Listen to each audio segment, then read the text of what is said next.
Fala galera do Prospere Lendo. Bom, vamos aqui para o nosso primeiro grande axioma, que é o do risco. Nos próximos dois posts vão vir os subaxiomas referentes a esse capítulo.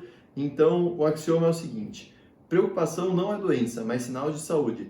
Se você não está preocupado, não está se arriscando o bastante. E o autor começa aqui contando a história de um Gerald Loeb, um grande assessor de investimentos americano, que conhece duas amigas, Sylvia e Mary. A Sylvia não apostava dinheiro porque queria segurança acima de tudo. Já a Mary era um pouco diferente. Ela gostava de assumir riscos, esperando fazer bastante dinheiro. Bom, elas trabalhavam com a mesma profissão e, resumindo, certa vez a Mary perde muito dinheiro numa operação que ela faz, um quarto do seu patrimônio, e a Sylvia, que era mais segura, falava: "Nossa, amiga, você perdeu, não devia ter feito isso." E a Mary responde de uma forma um tanto inusitada, né? Ela fala assim: "Pois é, tive prejuízo, mas veja só o que mais consegui. Sylvia, estou vivendo uma aventura." Isso já leva ao assunto que vai ser tratado aqui nesse capítulo. O Gunther, ele vai falar aqui que a maioria das pessoas se agarra à segurança como se fosse a coisa mais importante do mundo. Só que, na verdade, para você viver uma vida que tenha grandes emoções, você precisa assumir o risco e sair dessa zona de segurança. E, assumindo o risco, você consegue grandes lucros ou consegue atingir um grande objetivo. Só que para isso você vai ter que se preocupar.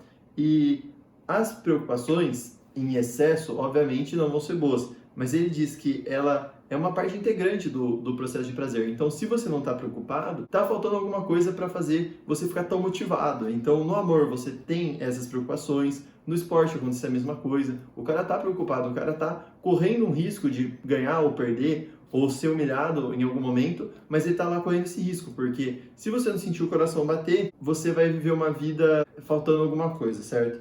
Então, ele diz que, apesar de você também assumir esses riscos, você tem muito tempo no seu dia a dia para ter a tranquilidade. Então, você tem que entender que os riscos que você vai correr são apenas os suficientes para dar essa emoção à vida. Se você também não assumir riscos, o que acontece? No caso de dinheiro, você vai ter pouco retorno. Então, putz, eu não perdi meu dinheiro com os juros, por exemplo. Hoje em dia, se vocês quiserem que eu explique um pouco mais como funciona taxa de juros no Brasil e tal, eu posso explicar no Story, só manda aqui no comentário. Mas, basicamente, se você tem juros, que hoje no Brasil é um pouco mais de 2%, se eu não me engano, acabou de subir um pouco, antes estava até menos, você vai ganhar alguma coisa, não vai perder, mas com certeza ele diz que você não vai enriquecer se você continuar com essa política sua.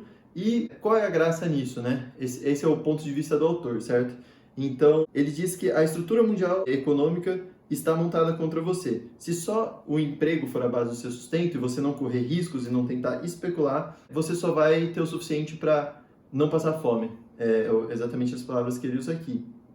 E o Frank Henry, quem assistiu o nosso post anterior, viu que ele era o pai do autor Max Gunther. Ele diz que metade do potencial de uma pessoa deve ser usada para você ganhar o seu salário, mas a outra metade é para você fazer em especulações, às vezes no mercado de ações, às vezes no mercado imobiliário, às vezes uma coleção de algo que vale dinheiro. Então são várias as formas, certo? Ele não deixa claro, mas você tem que botar boa parte do seu potencial em coisas que são arriscadas, mas que podem te dar grande retorno. E como eu já disse no post anterior, seguindo os axiomas de Zurich, a proposta do autor é que você consiga grandes objetivos e consiga aumentar sua probabilidade de ganho em detrimento das perdas. E, obviamente, o conhecimento vai facilitar você atingir os grandes resultados.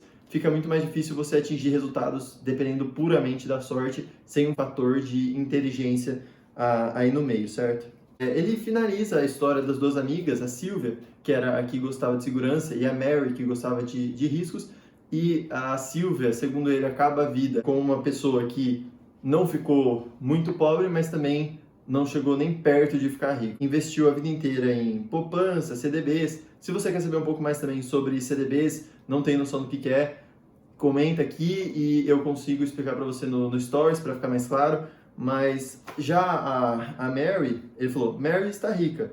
Ela é proprietária de uma casa, um apartamento na cidade e outro em uma ilha do Caribe. Ela assumiu grandes riscos, riscos que a Sylvia jamais pensou em passar, mas ela conseguiu um grande retorno e viveu a vida com mais emoção. Também ele cita aqui que os mais célebres investidores de Wall Street são pessoas que assumem deliberadamente grandes riscos. Ele fala que cada um tem sua tolerância ao risco e isso tem que ser encontrado realmente. E essas pessoas de Wall Street, muitas delas, podem perder muita coisa e vão estar tranquilos porque elas gostam de sentir esse risco, apesar de, às vezes, sofrerem, obviamente, com as grandes perdas. Mas você tem que encontrar o seu ponto. O que é consensual aqui é que todos devem assumir algum grau de risco e depois ele vai especificar um pouco mais que risco que você deve assumir. Eu vou citar aqui uma frase que pode ser boa para resumir tudo isso. Então, toda essa conversa acerca de riscos e preocupações pode dar a impressão de que a vida de um especulador se passa à beira de um precipício. Não é verdade. Então, existem muitos momentos em que ele fala que você vai sentir grandes emoções e alguns momentos vai ficar arrepiado, mas que apesar disso, essas preocupações são o que você precisa para dar um sentido à vida. Para finalizar o capítulo, ele tem uma ideia-chave que acaba sendo bem diferente do que é explorada em outros livros de investimentos ou que falam sobre como você pensa para enriquecer. Ele diz aqui que especular e investir são a mesma coisa. E o Gerald Loeb cita: todo investimento é especulação. A única diferença é que alguns admitem isso e outros não.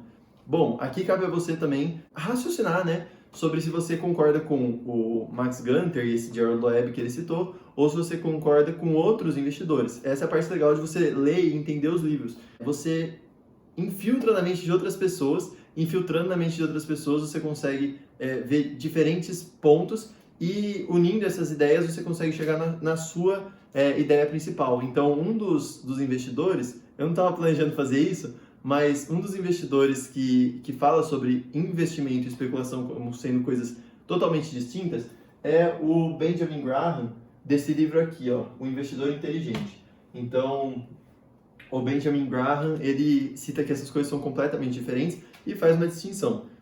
Mais uma vez, se vocês quiserem saber mais detalhes sobre o que o Graham falou aqui, eu pretendo em algum momento postar esse livro aqui também na página, mas se vocês tiverem uma curiosidade mais cedo de saber o que se trata, deixa aqui nos comentários, eu faço stories dando uma breve explicação do que ele fala aqui, certo? Bom, o capítulo acaba mais ou menos assim. Na verdade, não o capítulo, a primeira parte do capítulo, que é o grande axioma. Depois vem 2 pequenos axiomas para complementar essa ideia que ele fala. É só você arrastar para o lado que você vai ver os 2 próximos posts que vão estar citando esses 2 subaxiomas.